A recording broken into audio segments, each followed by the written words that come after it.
difference. We don't have what they say. This ain't we don't got a dog in that fight. If that's what they want to do, a divided house will implode. So now we have to focus on what we're going to do. It's all about survival. We have lived with these people 470 years. They've never meant us no good. They don't mean us no good right now. And they know, because see, they know scripture better than we know scripture. Mm-hmm. They've deceived us in the churches that they control and taught us scripture based on their desire to maintain us as slaves.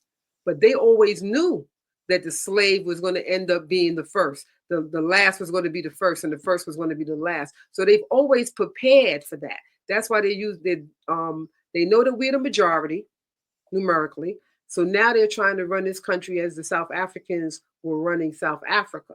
So they want to be a minority ruled country. So even if we're the majority, they still want to control us. That can only happen if we're willing to be controlled and we don't have a new mindset. That new mindset is the and so as long as we are holding on to them, which is what I always discuss Stockholm Syndrome, we will never be sane. Because touch a little bit on that Stockholm Syndrome for people who may not know.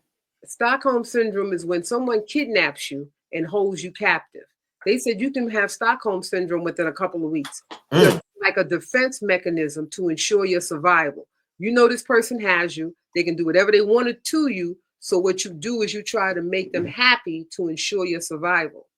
So this can happen within a few weeks. What happens to people that have been kidnapped for 470 years? Right. What do you think about yourself? You actually take on the mindset of the people who kidnapped you. That's why you can go around calling each other the N-word and don't blink up nothing about it.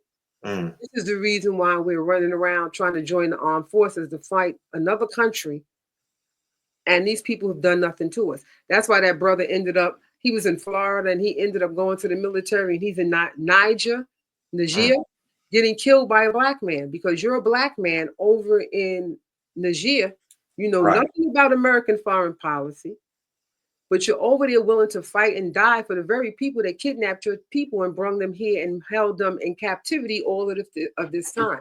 But our people who have Stockholm Syndrome don't even teach their children.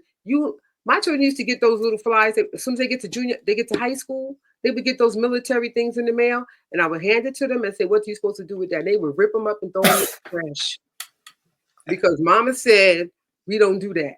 You want to join the military? FOI. That's right. We're not doing that fight for the very people who have held us here for 470 years, giving us the worst treatment known to man. Who does that? But if you don't have the right thought in your mind and they've taught you to love them and hate yourself, you're willing to do anything to satisfy your captor and very little to maintain your own life. That's what we're witnessing every day. That's why we can go in the street and kill each other because they killed us. We can mistreat each other because they mistreated us. So every ill that they passed on to us during slavery, we're now doing it to each other. So now they don't have to come into our communities and mistreat us because we're doing it to each other. And that's based on the idea that we are nothing.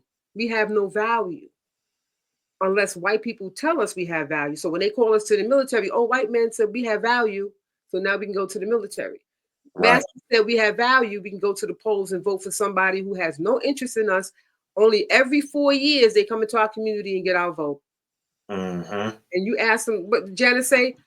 Janet Jackson said, "What have you done for me lately? What have you ever done for me?" There's no reason for me to waste gas to go across town to vote for anybody who does nothing. Not only do you do nothing for me, you're plotting my actual demise. It was the Democratic Party that made sure we ended up in jail after the GOP sold us drugs. So when the GOP sold us drugs, crack, it's a documented fact, then the DNC ensured that we would spend 25 years to life. So how many, can them brothers have babies 25 years to life? Depopulation.